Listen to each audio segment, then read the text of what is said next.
Сонымен трансвагиналды ультрадыбыстық зерттеу дегеніміз не? Трансвагиналды ультрадыбыстық зерттеу жамбас ағзаларын көру үшін қолданылатын бейнелеу әдісі. Трансвагиналды ультрадыбыстық зерттеу дәстүрлі трансабдоминалды ультрадыбыспен салыстырғанда жамбас ағзалары туралы неғұрлым егжей-тегжейлі ақпарат береді. Трансвагиналды ультрадыбыстық зерттеуде әдетте датчик қынапқа енгізіледі. Сонымен трансвагиналды ультрадыбыстық зерттеуді қашан жасаймыз?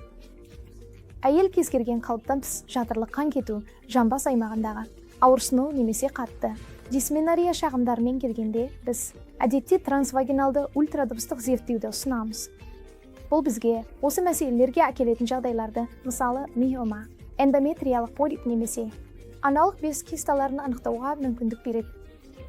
Сондай-ақ трансвагиналды ультрадыбыстық зерттеу бізге эндометрийдің қалыңдығы және менопауза кезеңінен кейінгі қан кету жағдайлары туралы ақпарат береді. Бұл әдетте ауыртпайды. Сондықтан біз ала аламыз. Әйел тынығып трансвагиналды ультрадыбыстық зерттеуді қауіпсіз түрде жасай алады.